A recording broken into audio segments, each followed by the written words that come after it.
It's the pre-party with J. Cal. We are professional wrestling. I'm building an alliance. You are tuned into The absolute top of the mountain, the ultimate professional wrestling. Alliance-wrestling.com.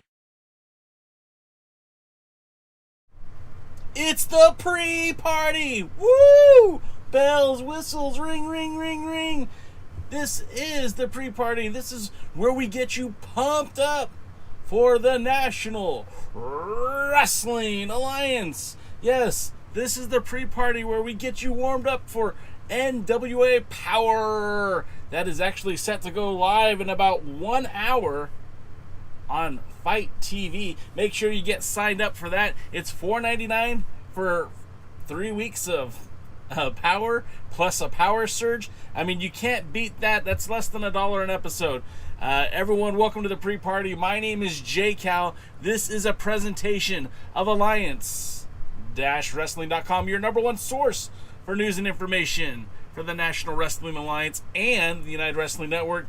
Guys, I'm excited you guys are all here. I'm seeing I see Woodland Goblins in the house, Jimmy from the LB, PWZ Podcast is in the house, Lamb is doing double duty. Welcome. What an exciting week. Guys, let's sit back for a minute, just for a second. We have now experienced an entire month of this new NWA. I mean, Back for the Attack was on March the 21st. It is literally April 20th. It's been a month. What have we got? Well, we have a new national champion. We have a lot of question marks, no pun intended, for what the future holds for the NWA. The tag team division is in disarray. The women's division is still undetermined. I mean, we have a number one contender in Kamille, right? We have, let's see. Let me move the mic a little bit closer. Can you guys hear me okay? We have a new number one contender in Kamille, but is Serena Deep even ready to wrestle yet? That remains to be seen. We have some dissension in the ranks in a couple of different tag teams. I mean, we're looking at Kratos and Stevens, the NWA Tag Team Champions. There seems to be some animosity there with Aaron Stevens churning over this new leaf. But perhaps, maybe, just maybe, that new leaf is not consistent with what JR Kratos is all about. And then we seem to have some dissension in the ranks between the War Kings after Jax Dane took the most horrific bump in the world of professional wrestling and laid down for about 30 minutes. Obviously, I'm being facetious. But was down and out and was unable to compete in that match where Slice Boogie and Mims, yes, Mims, got the victory over Crimson and a fallen Jax Dane. So there's a lot to talk about. We had there's also dissension in between Strictly Business because, first of all, the NWA National Champion Chris Adonis is not an official member. Nick Aldis has put the entire organization on notice, saying that there's an open door, there's an open spot in Strictly Business, and that nobody's spot is safe, which is kind of weird because the only other spots that are occupied in Strictly Business besides Nick Aldis would be Tom Latimer and Kamille. So it's kind of interesting to see what seeds they're trying to plant. We've got tonight, we're supposed to have Chris Adonis and Trevor Murdoch speak to each other. Tyrus is supposed to be talking to the Pope. They're supposed to clear the air. I don't know what that even means. What do you mean clear the air? This is professional wrestling. What kind of air needs to be cleared? You clear the air in the ring. Sorry to get a little excited. This show is not sponsored by Bang Energy Drink, but I like drinking it. Gets me all pumped up. I see Dave Scooby's in the house. Welcome, Dave. And so, guys, Power has now been on the air for a month, and there's a lot of questions, and now hopefully the NWA can start delivering with some answers. Now, tonight, we're also going to have a few matches, right? We're going to see Kamille versus Jennacide, which I'm kind of disappointed that we're getting that match this early. But if it means more of Mission Pro talent in the ring, I think it's going to be pretty good. Lamb says they have to clear the air, Jay. They have to talk about why Adonis uses those tactics to win the title. That's right. Terry McDermott is listening to the show, and I appreciate that, Terry. Guys, we are going to start putting this show, at least parts of the show, on our podcasting network so that you can listen to this show later while you're on the road or whatever, and that'll be available on Spotify and also Amazon, as well as Apple, iTunes, Apple Store, whatever it's called these days. And then Lamb says, Adonis did it for him. He did it for the people. He did it for The Rock. I like that, Lamb. That's funny.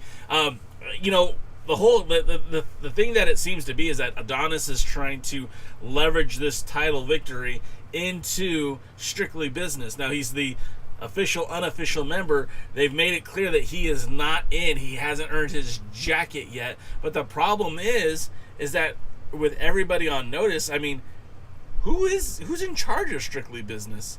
Because if it's a democracy, if it's a republic, then everyone's got to vote. I mean, 2-1, they could vote Nick out. What if strictly business becomes a Thomas Latimer and Kamille enterprise, right? Kick out the world champion, go after the 10 pounds of gold, right? I mean, stranger things have happened. Lamb says he didn't earn his jacket yet, but he earned himself a trio photo with Latimer. Yeah. Well, and Latimer's even said, like, he, you know, if you guys are on Twitter, Latimer backed up the tweet. The NWA posted, when do you think that Chris Adonis will lose the national title, or how long will he hold the title? And Tom Latimer said, forever. So, obviously, there's something there. Woodland Goblin says he wants the Masterpiece to beat Nick Aldis for the world title. That's interesting. That's actually really interesting. You know, I started looking at this roster up and down, and there are a lot of, I would say there's a lot more good than bad on this NWA roster. You got some guys who can cut promos. You got guys who can speak. And you got guys who can handle themselves in the ring. So I'm all about seeing more and more talent kind of rise to the top. I mean, you've already seen the maturation of Slice Boogie. He's had 3 matches. He's basically undefeated in the NWA. So, I mean, seeing him kind of get these opportunities, maybe they're building him up to be a future television champion. Obviously, tonight you're going to see Nick Aldis versus Jordan Clearwater, exhibition match number 2. I mean, look, I'm excited to see Jordan Clearwater on television, and I hope that they have this plan for him to develop him into a future superstar. Maybe he gets, maybe he gets that spot that we all felt Ricky Starks should have received. Maybe he becomes the protege to Nick Aldis, and maybe he gets slotted into strictly business. But I don't really understand why they want to go with 2 exhibition matches. I mean, we just had one back in December. Remember that match initially, right? That match was a dark match for Primetime Live. In fact, if you follow Dave Marquez and you've ever watched any of his videos, on September the 14th around 8:30 p.m., they were doing walkthroughs in Long Beach, California at the Thunder Studios the day before the first episode of Primetime Live, and they actually recorded 2 matches, and those 2 matches ended up being exclusively released through the NWA YouTube channel as Shockwave. Those were just dark matches. That match between Jordan Clearwater and Nick Aldis, I mean, you'll notice well, I guess you can't notice now because that content has been removed. But when that content was up on the YouTube page, you would notice that there's no theme music on those videos. There was no like real big introduction because it was just a dark match. They never had anticipated those making it to the air. But it was said that that match that Jordan Clearwater had with Nick Aldis was so meaningful, it was so well done, that that basically earned Jordan Clearwater a spot in the new NWA when they would come back, and surely here he is. So another exhibition match. Again, I don't know exactly why we're doing this, but maybe this time Clearwater gets the W, right? Or maybe this is just a way of Aldis, kind of controlling the narrative and only giving people title shots when he feels they deserve it. Again, the convoluted storyline where he's practically running the show. I don't love it, but what do you guys think? Lamb says, here's the thing, they have the guys, but it lacks of building a real threat to the World Championship, and that's since day 1. Lamb, I can't argue with you on that, right? Because the last viable challenger for the 10 pounds of gold, as far as I'm concerned, was Cody Rhodes. Cody Rhodes became a viable candidate to challenge Nick Aldis through a social media back and forth, whether it be the 10 pounds of gold or the Being the Elite YouTube channel that was building towards Nick Aldis versus Cody Rhodes at All In, and that was in 2018. Was it 2018? Yeah, 2018. And that match was strictly built up as a war of words, right? They never had an in-ring confrontation.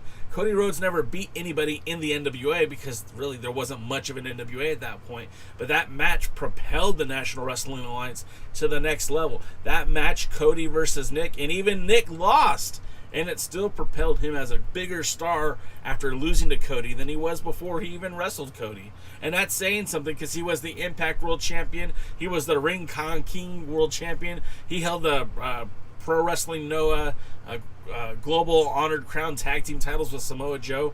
But that match with Cody kind of cemented his celebrity in the world of professional wrestling. And it's something that he's been chasing ever since. Now, when he won the titles back on October the 21st, 2018... that's going to be NWA Day in Atlanta. That's going to do that. That did a lot for the NWA, but at the same time, who's been the next viable opponent? The National Wrestling Alliance has presented matches with Flip Gordon, with James Storm, with Ricky Starks.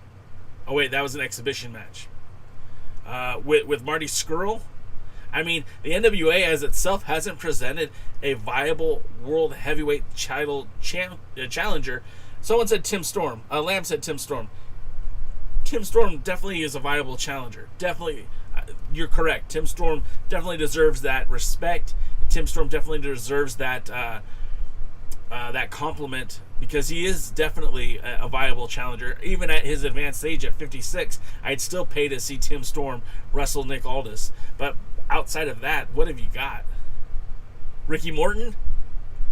Better not. Better don't.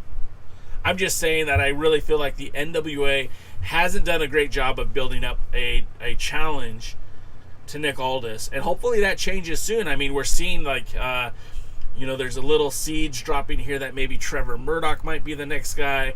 Of course, if the Pope goes through his best of 7 series as the TV champion, that he will have an opportunity to challenge for the World's Heavyweight Championship. So both of those guys I think would work really, really well. But until it happens, it hasn't happened. Willie Bowen's in the house. What's up, Willie?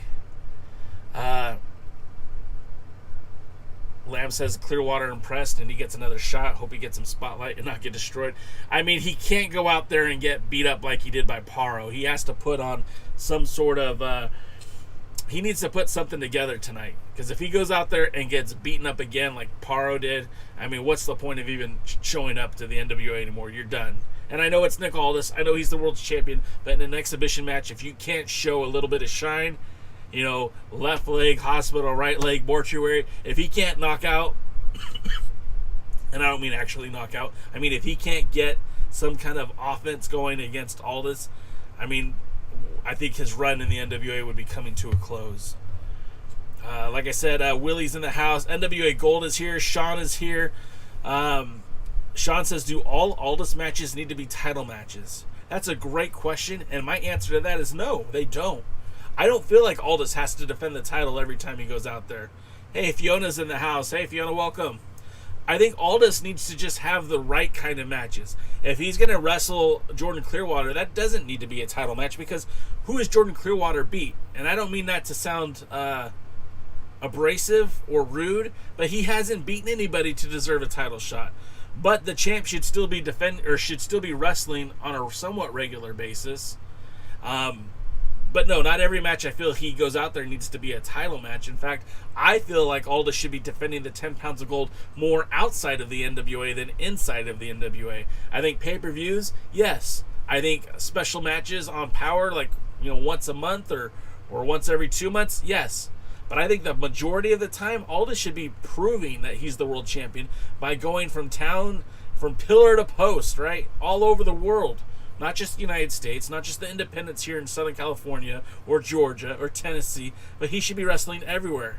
And hopefully when travel restrictions are limited or removed, Aldis will be able to travel back to the UK and make more defenses. And Aldis will be able to travel to Australia to make more defenses. Because I really feel like that's where a world's heavyweight champion should be. He should be traveling the world. Dave Scooby says, if Aldis has a struggle with Clearwater in any way, does Paro jump to the front of the line to go after Aldis since he trashed Clearwater a few weeks back? Dave, that's a good point too. I mean, look, that's the problem, I think, with the NWA, in that they're recording so many matches in advance because you can't really gauge what they want to do with what they're doing. And so as fans, we react. That's what we do. We react to what we see. So when we see Paro go out there and destroy Jordan Clearwater, we're like, hey man, more of that, please. Did my camera just die? Oh, there we go. Thank God. More of that, please. We want to see Paro destroy guys. Not necessarily Jordan Clearwater, but we want to see Paro come out there and be dominant. And then when Paro comes back the next time and he's in a tag team, now it's a little confusing because one week we're looking at the modern day version of Big Van Vader, and the next week we're looking at a guy in a tag team who looks a little soft. So it's kind of hard when you do so much filming in advance, and then when they play that promo last week on the Power Struggle, which I thought was an amazing promo, he kind of came off as more of a singles type wrestler, and it was a little confusing to me. Now I hope we get to see more of Odinson, and I hope we see more of that tag team, The End. But quite frankly, I'm more excited about what Paro can do as a singles competitor. I think that would be great. And Scoob, if Aldis struggles with Clearwater, then yeah, you could certainly make the case that at least Paro deserves an opportunity to get that a shot at that 10 pounds of gold. Lamb says, Tim Storm, great start to Power. James Stewart, great start for the first pay-per-view. Flip Gordon, random title defense. Marty Scurll, first Crockett Cup under Lightning 1. So it was to get a big main event. Aaron Stevens, tribute to Josephus. I liked Aaron Stevens. I really did. But I feel like if you weren't going to put the belt on him, I don't know why you make that match. That's just me. I mean, he's a tag team champion. The tag team titles haven't been defended since they won them. Let's say that again. They won the titles back in, October? Maybe it was November. Let's say November. They won the titles back in November, and they still haven't defended them yet. There's been a whole month of TV and a pay-per-view and no title defenses. So, I mean, if they don't defend the titles soon, I mean, isn't that technically grounds for stripping them of the belts? Whatever happened to the 30-day no-compete that 30-day title defense clause? If they don't defend within 30 days, you're supposed to rip the belts back.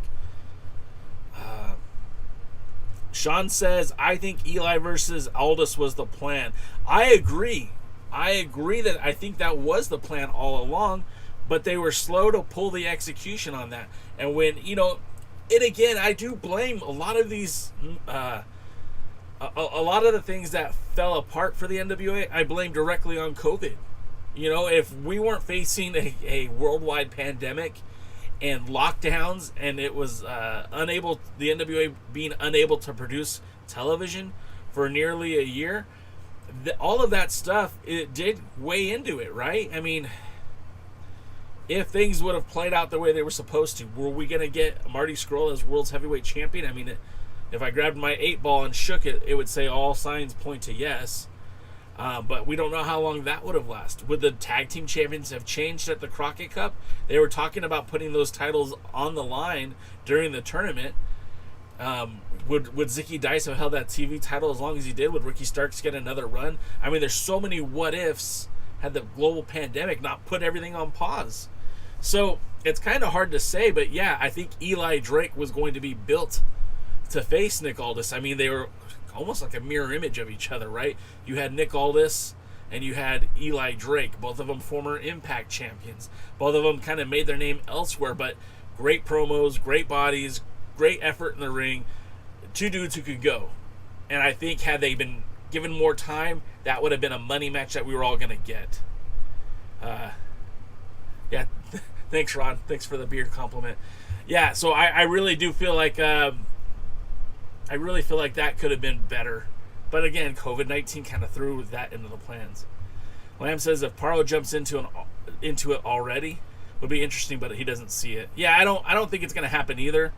But I still would like to see it. I mean, look, I want to see Aldis defend the title against the best. And if Paro is your best, then let's see it. Let's do it. Let's make it happen. If it's Jax Dane, let's go for it. Who's going to be the guy to rise to the top? Is it going to be Trevor Murdoch? Then let's go. Give me your best Trevor Murdoch. I want to see Aldis put on his best. I want to see somebody bring the best out of Aldis, because right now, we're not really seeing that. I don't think so. I've seen better from Aldis than what we've seen. Lamb says they signed Eli Drake and didn't do They didn't do shit with him. That's Lamb's quote. Let's be honest, what were they thinking? Did they book him well or build him up? No. No, and again, Lamb, I think that all has to do with timing with COVID. I think they were keeping him and Aldus away from each other intentionally, because when you build that match up, it's going to be a lot more meaningful, right? If they hadn't locked horns yet. And they never did. So we'll see. Shawn Megan says, who is the guy Aldus defended against in December? I saw the match on Twitter and it was decent. He wrestled in December. I think he wrestled in December. I don't think he had a match. He had a match in January against Jason Strife, and then before that he had a match with Flying Brian Jr. At 127 Pro Wrestling, and I think that was in November. And Sean says, yeah, Jason Strife. Yeah, it was a good match. I mean, Jason Strife is a dude who's been around for a very long time, but he's also a lot smaller. And I want to see someone who can match strength and size with Nick Aldis. Like, I'm not necessarily saying Tom Latimer, but Tom Latimer, or Paro, or Jax Dane, or Tim Storm, or a whole slew of guys, Trevor Murdoch. I mean, I want to see Aldus have to come and pack his lunch for a fight. Lamb says the booking of Paro right now is really confusing. First a monster, losing the most random tag match, and then cut a big promo the next week. Like the tag loss of the end never happened.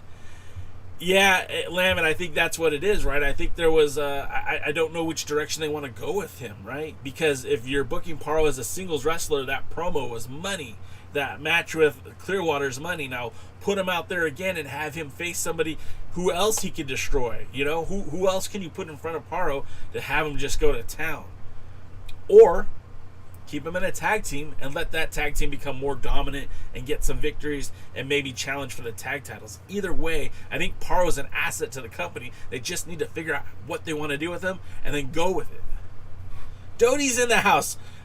Doty has been one of my, Doty's been a part of the alliance for many, many years. Doty used to join us on the old message board and has always given a great, point of view. I'm always happy to see Doty here in the video and the chat. So Doty, welcome to the show. Oh, Brian Pillman Jr. was in December, Lamb points out. Okay, I thought it was November. Terry, I'm glad you got home safely. Glad to see Ron Gibson in the house. Always a pleasure to see him. Lamb says, people complain about WWE Tag Team Division, but compared to the NWA Tag Division. Yeah, I mean, look, and that's the problem. The NWA needs to figure out what they want to do with that tag division. And that's the thing. Okay, we've given them a month. You all paid your $4.99 or whatever you're paying in whichever country you're paying. And we got a lot of questions. So now they need to start delivering on some answers. And this is kind of what storytelling is. If you got everything all at once, there wouldn't be a reason to keep tuning in every week. So they need to start answering some questions. What are we going to do with this women's division? What's going to happen with the national championship? What's going to happen with the TV title? What's going to happen with the tag teams? I mean, there's so much confusion. We need to start getting some answers, and I think that's what the NWA can do as it goes forward. Lamb says, but was the booking of Eli Drake good? No, he was kind of in the wrong place at the whole time. See, I felt like with Eli Drake, they were purposely keeping him away from Aldus. Because, again, I feel like that was their money match. And I really feel like if they could have had that time that COVID took away, I think you would have seen a very interesting Eli Drake versus Nick Aldis. I mean, I think they would have taken the tag titles off of Storm and Aldis. Of course, this is just me guessing, right? This is just Jay predicting here. But I think you probably take the tag team title belts off of Storm and Drake, and then and Eli Drake start working towards that world title match. Maybe a brief feud with James Storm before going on to Aldis. I mean, that's how I would have done it. NWA Colt says, COVID-19 ain't booking power. COVID-19 isn't giving Tyrus airtime.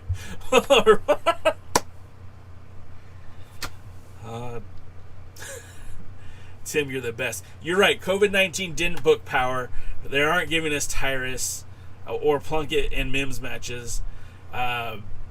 He agrees we need more from whoever they're going to back, but we need it soon. You're right. Absolutely. Tim, I can't argue that, right?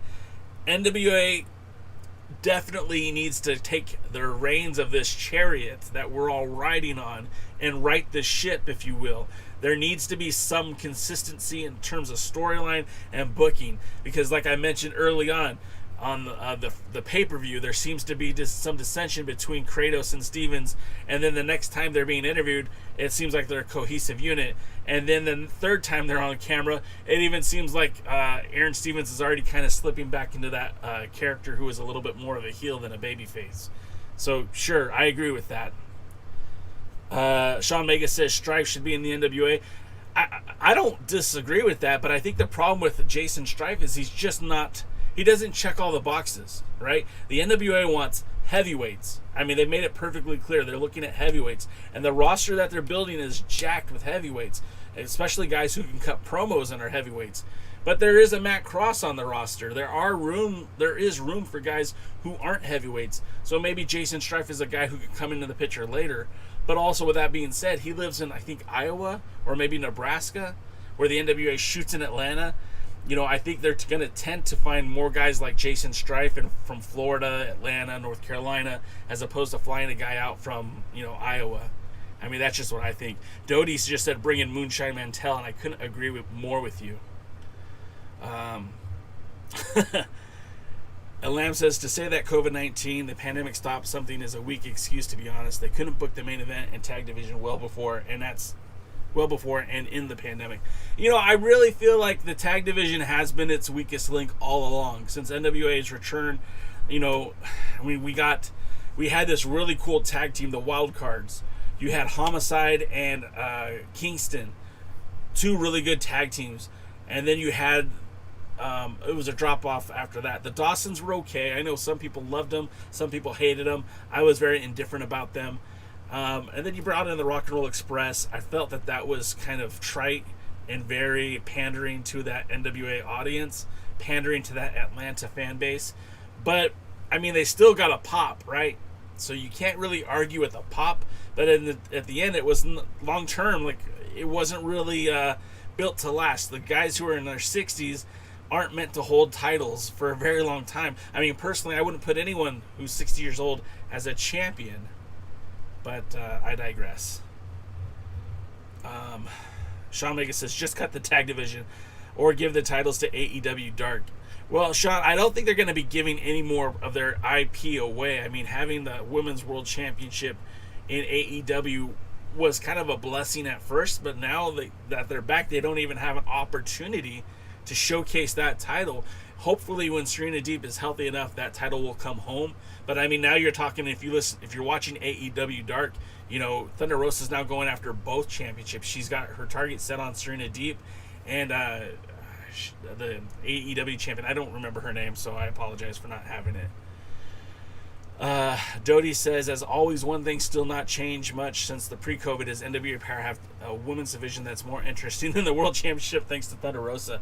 Doty, you're right. Thunder Rosa's money. She's a superstar. She's probably the biggest name connected to the NWA, and we only have her till the end of the year. That's the problem, because if the NWA hasn't had the opportunity to build around her, now they do, and they need to do it fast because her contract, as Billy Corgan said, was up through 2021. So I think by the end of the year, she's going to go elsewhere. I mean, there's more money to be made, and AEW is already using her in a really good position. She can transition to AEW and never look back and make a lot more money doing it. Shawn Megan says, Eli was throwing cheap shots, comments at Aldus. Yeah, I mean, Shawn, I do remember that, but again, it was never really... He kind of made threats to all the champions. He wanted a shot at everybody. And Terry McDermott says, who knows how the mind of Billy Corgan works? I mean, you're right. He's a rock star. He doesn't live in the same world as you and I. But he loves wrestling. And in that case, he should have a little bit more continuity in terms of his storylines. I mean, that's basic storytelling. I mean, as an artist, anybody who's an artist, you need to have continuity with what you're doing.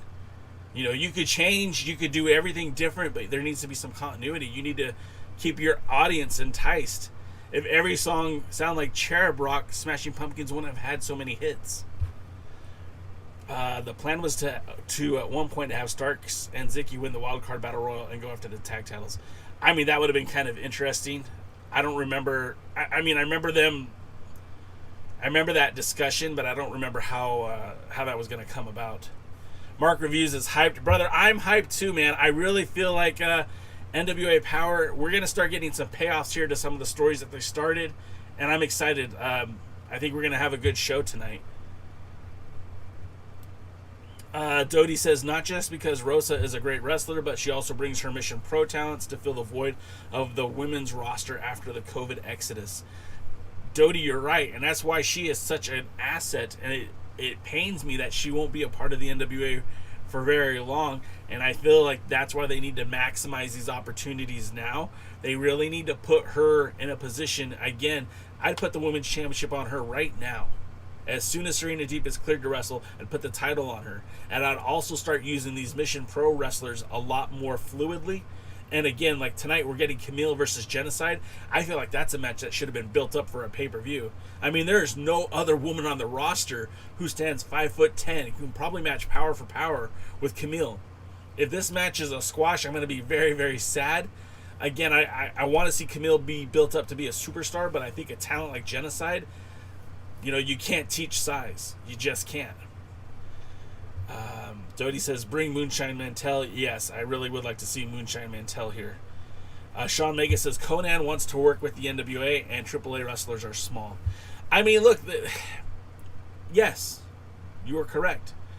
There is opportunity, and again, if you're bringing in luchadors from AAA, I mean, there are ways to use them that will be effective. I mean, if you put them, somebody like Elijah Burke, who isn't one of these monster heavyweights. I mean, he stands 6'1" and he's like 220 pounds, I think.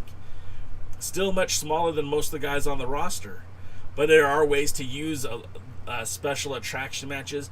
Bringing in luchadors would be great. Integrating them to the roster is going to be a little bit more difficult. Not impossible, just a little bit more difficult because, again, it's the land of the heavyweights. But as I'm saying that, I mean, you've got guys like Jordan Clearwater, who, yeah, he's a tall dude, but he isn't like a super heavyweight. You've got guys like Slice Boogie, who is he's big in Hollywood, but he's small everywhere else.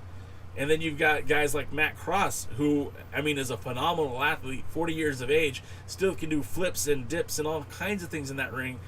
But again, is he going to be challenging Nick Aldis at the next pay-per-view? Probably not. So, yeah, working with AAA would be cool.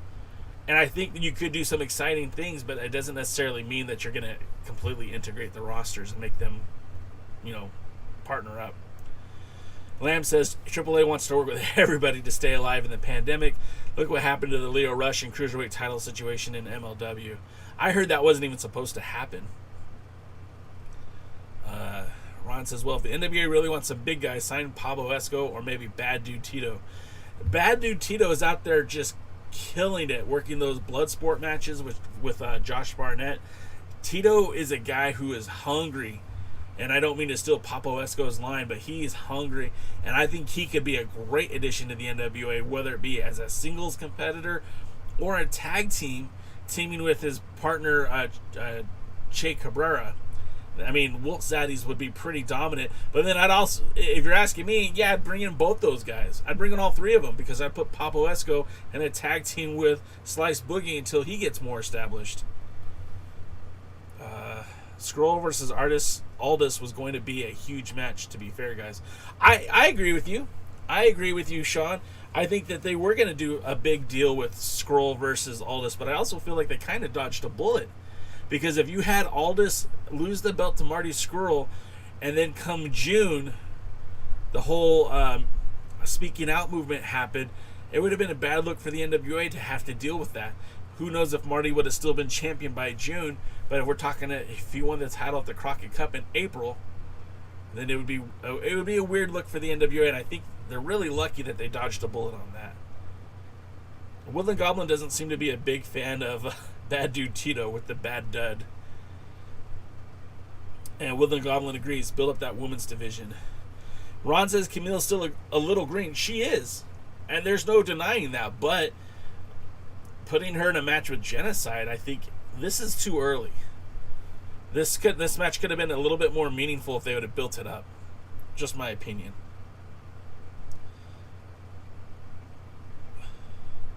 Meltzer and others recently reported that women's wrestling doesn't draw. I mean, look, I don't have numbers in front of me, right? I can't really speak to that. But in my opinion, I don't think there was a talent over any more than Becky Lynch for the WWE, Ronda Rousey when they brought her in, Charlotte Flair, Sasha Banks. Women's wrestling draws if it's done correctly. And Thunder Rosa is a huge draw for the NWA. You can't even deny that.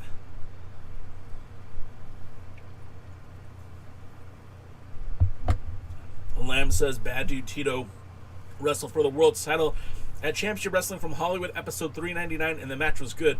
Being there live, I can tell you, that match was great. And I really feel like Bad Dude Tito stepped his game up big time for that match.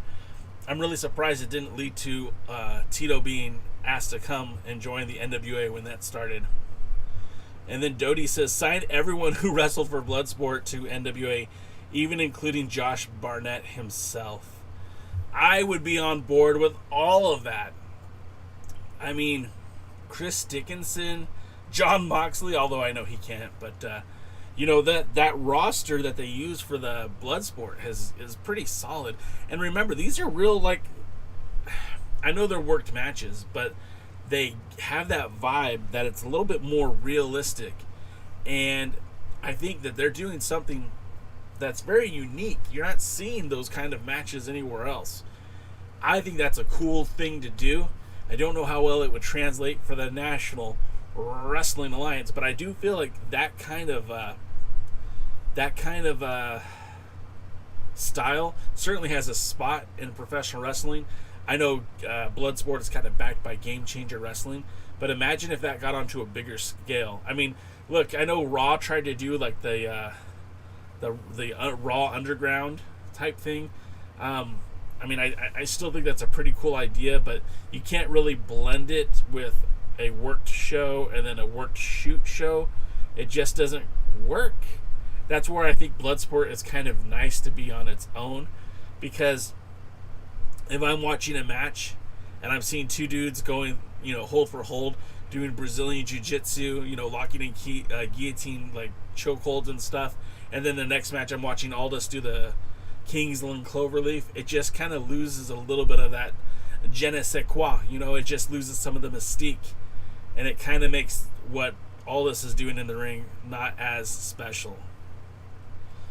Doty says NWA should reutilize the YouTube again with 10 pounds of gold, the style of the mini documentary, to introduce new yet to known talent like they did with Tim Storm and Josephus. That's what we loved from Billy's NWA back then.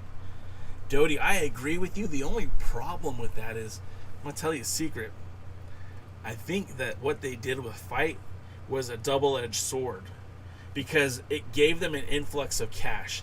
It helped them produce these shows, but it prevents them from putting that content on YouTube, at least fresh content, at least NWA Power content. What they gave us last week in Power Surge felt like it would have been perfect for that old YouTube channel. It would have been terrific, because it would give people a little taste of what they're doing on Power. It might get some people to subscribe to the show on Fight TV, but the problem is all that stuff is exclusive to Fight. So although it's cool to have a broadcasting partner and some of that shared responsibility and production costs, I think unfortunately that's going to prevent them from putting new, fresh content on YouTube more than like a 1 minute recap or 2 minute recap videos. Ron says, last I'll say about big guys, but they could always have an Aldus versus Ultimo Guerrero from Mexico City as well. That's the last bastion of wrestling holiness that Nick Aldis hasn't been to yet, right? Look, he wrestled Marcus Burke in Ontario, I think, or maybe it was Ottawa in Canada. Someone could back me up on that. I know that he wrestled Colt Boom Boom Cabana in China. He forged new ground there. He defended the title in Australia. The only other modern day champion to go to Australia was Adam Pearce. And, you know, he took the title to the UK. He had more defenses in the UK than any other NWA wrestler, any other NWA World's Heavyweight Champion ever. And the guy right behind him was Adam Pearce. So with that being said, you know, wrestling in Canada, wrestling in the US, wrestling in Australia, wrestling in China, you know, Japan and Mexico are really the two places that I think if you're going to further solidify Aldus as a superstar, as a world's heavyweight champion, if you're going to put him on that pedestal with Ric Flair, you're going to put him on that same pedestal with Lou Thez and Harley Race and Gene Kiniski and Terry Funk and Dory Funk and Briscoe, then he needs to go to Mexico. He needs to have defenses in Mexico. He needs to go to Japan and have defenses in Japan. However, the NWA is still trying to find its own footing as a small mom and pop shop. I mean, that's what it is. It's not what it used to be. And that's why it's kind of hard to compare the NWA today from the NWA of yesteryear. Remember when Jim Crockett Promotions was the head cat in the NWA and everyone was following him, he was a multi-million-dollar wrestling promotion. Billy Corgan isn't a multi-million-dollar wrestling promotion. He's one guy. He's one dude. And they're really treating this show as like this promotion as a grassroots project. I mean, think about it. When have you ever heard of a wrestling promotion asking you to pay for its weekly TV show? I mean, the WWE didn't ask you to pay. If you had USA, it was there. You know, Jim Crockett Promotions didn't ask you to pay back in the days. You had to have Turner. You had to have TBS. So, it's kind of different with that same shared history, but that's just the world we live in today. We knew that the YouTube show wasn't going to be sustainable forever. They even mentioned that, referenced it lots of times. And as soon as you took away the live gate, the live ticket sales, the VIP interactions, you eliminated a lot of the income that the show is generating, and the company couldn't sustain that model at all. So they had to go to a paid platform. The problem with that is now you're seeing promotions like MLW who are finding other ways to get their programs out there without charging customers. Ring of Honor, same thing. You can literally, Sinclair Broadcasting has channels all over the world, and you can find Ring of Honor on many of those channels today. So it gets a lot more difficult to kind of to justify the means. But at the same time, as an NWA purist and an NWA apologist, like, this is the NWA. The 10 pounds of gold can only be seen in one spot. Nick Aldis can only be seen in one spot. So it's both good and bad. But at the end of the day, if you don't have some exclusivity with the show, then you aren't able to produce the show. And if you aren't charging people to see the show, then you can't actually produce the show. So it's kind of it's a catch-22, because we could either just say, all right, goodbye NWA, see you later, we'll see you in another 10-15 years when it's a more sustainable market, or we can sit here and grow with the NWA and watch them continue to reach new heights, and maybe in a year or two step away from Fight and find a more permanent home, like maybe on a cable program or something. Doty says, YouTube or Fight, we need 10 pounds of gold again. Again, I think I agree with you, Doty. And maybe the way they make that work is make it on Fight, but a free offering on Fight, like Championship Wrestling from Hollywood or any one of the Dave Marquez offerings that you can find on Fight for free. Terry McDermott says, I wish they would go on the road. Terry, that was the plan prior to the pandemic. And again, I don't want to just say, hey, look, everything is the pandemic's fault. But it did really halt a lot of their plans. I mean, they actually were out of the Georgia Public Broadcasting Studios for the Crockett Cup. They were in an actual arena. Now, it wasn't like, it wasn't the Phillips Arena, but it was a smaller arena that would have been perfect for the NWA. And as it would continue to grow, I mean, they were looking at trying to start doing tours. This was all talked about a few months ago, I guess maybe a year ago, but all that stuff had to pause because they were continuing to, they wanted to do this stuff, but they can't. You can't do a live wrestling event without an audience. Fiona says she can confirm what I'm saying.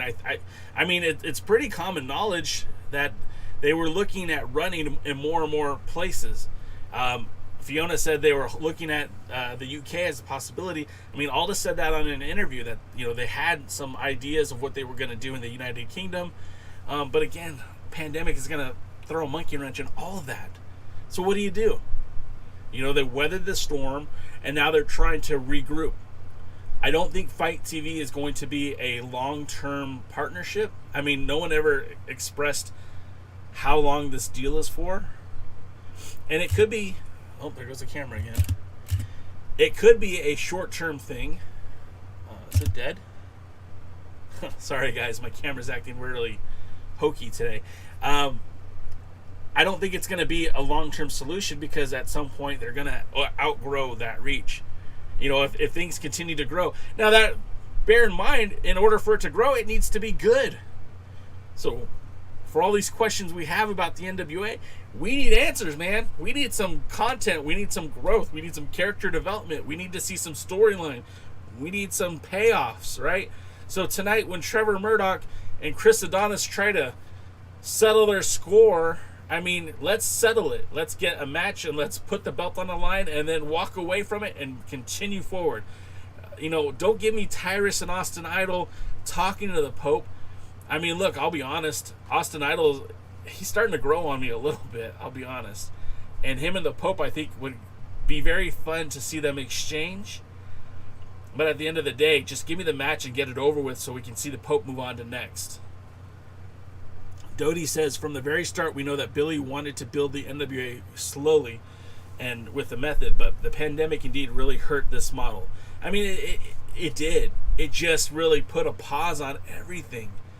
And the problem is if that pandemic didn't happen, where would we be today? You know, I mean, you can't put it back in you can't put the toothpaste back in the tube. It happened. So they just need to move forward. I mean, you're starting to see more and more wrestlers are talking about the next Crockett Cup. Maybe that's what they're building up towards, you know. With the dissension in these tag teams, maybe they'll do another Crockett Cup, and maybe we'll see some more tag teams join the NWA. I just saw Luke Hawk and his son, PJ, kind of shout that out to the NWA that they need to bring the Crockett Cup back to Louisiana. I don't know if that's where it should be, but certainly, I mean, they need to start doing something. They need to start moving forward. And again, tonight could be the night that everything starts moving in the right direction for the NWA, and that's what I'm personally hoping for. You know, I've been an apologist for the National Wrestling Alliance since 2006. That's when all this started. We've been podcasting about the NWA since 2007. Guys, I'm here for the good times and the bad times, but I'm not gonna cover up my eyes and say, no, it's all good. No, I will tell you when it's good, and I will tell you when it's bad. If you want my honest opinion, that's what you're going to get every time. But I really feel like tonight is going to be a step in the right direction. Clearwater versus Aldus. I hope we see some growth for Jordan Clearwater, although I still expect him to take the loss. Maybe he takes that loss and gets moving in the right direction. Maybe he joins up with Aldus. I'm not against that either. And then we're going to see Jennacide versus Kamille. I want that to be a competitive match. You know, I really want to see Kamille just go through every single woman in the promotion before she wins the title. I really feel like this match is being rushed, but at the same time, I think, you know what? I'll take it. Because you're going to see two equally matched women. I mean, remember, Kamille's only been in the business for about 5 years. She's only had about 6 matches in the NWA. Jennacide has been in the wrestling business for about 6 years. And although she's had a little bit more experience, she's still kind of new too. So watching these two, Amazons take on each other, I think you're going to see something fun. I hope so. I mean, that's what I'm rooting for. And I hope everything else kind of just paves its way out. As Shawn Megan says, Corgan era is way better than the Tharp era. I am very pre-Tharp era. I'm very con Tharp era. But there was a lot of good things that happened in the Tharp era too. I mean, Jack Stane is world champion. Rob Conway in Japan, Wrestle Kingdom 8. Our two Japanese world heavyweight champions in Hiroshi Tenzan and Satoshi Kojima.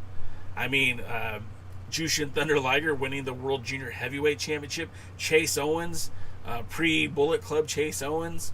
I mean, there was a lot of good happening during that Tharp Era, too. We can't forget. Sean says not even close. I mean, I don't know. There was something to be said to seeing Rob Conway defend the 10 pounds of gold on an episode of Access when New Japan was on Access. I mean, that kind of did something for me. But we're about 10 minutes away, guys. 10 minutes away from the second start, if you will. 4 episodes of Power in.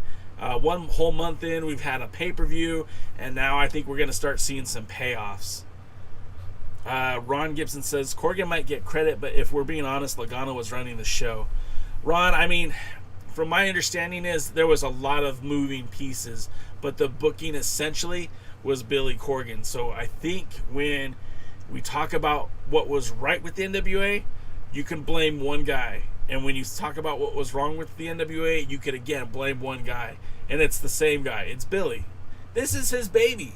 If any of you have ever had a project that you've worked on, and it's a passion project, something you're in love with, something you enjoy doing, you put your heart and soul into it. You don't half-ass it because this is your baby. You treat it as such. And I really feel like Billy Corgan feels like he's doing the best job he can. I just think that again, there's some disconnects with some of the creative, and I feel like there's some questions that need to be answered. And again, we're talking about 3 weeks of television, or 4 weeks of television, if you want to say it. I really feel like they're going to continue to build on that, and hopefully we start getting some questions answered, and hopefully we start seeing some more delineation in the talent. We have some more well-established baby faces, some more well-established heels. We have some roles more assigned. We know where people are going to be going forward. I mean, it takes time to build this stuff up. It doesn't happen in a day. One thing I don't need is I don't need a Nick Aldis on every program. I don't need the hoorah, hip hip hooray NWA promo. I want to see power. I want to see a good power. So with that being said, you've got about 10 minutes before power starts. So we're going to say goodbye. We're going to say thanks for tuning in to this episode of the Pre-Party. You guys have always make this show so much fun. The interaction, you guys are awesome. I do appreciate you guys being here. If you want to check out some cool merchandise, you can get hats at the merch store. Just go to alliance-wrestling.com. Check out merch. We also have a audio version of the podcast available on iTunes. Is it still iTunes? The Apple Podcast, Spotify, or the Google Play. Or just ask your personal digital assistant, Alexa, play the Alliance Blog podcast. I hope I set someone's machine off right now. Also, hey, check us out on social media. We're everywhere, right? We're on Twitter. We're on Instagram. We're on TikTok. We're on Tumblr, Facebook. Just check out the Alliance Blog. And again, if you really like this show and you want to help contribute to seeing us succeed, give us a thumbs up. Give us a follow. Give us a like, a share, all that good stuff. And we'll be back on Thursday at 5 p.m. Pacific, 8 p.m. Eastern to give you our recap, our review of this show. Until next time, gentlemen, ladies, we'll see you at the matches. Good night. Now.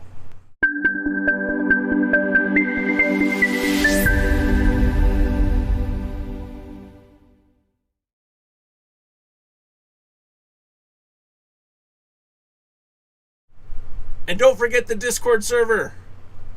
The Alliance Blog on Discord.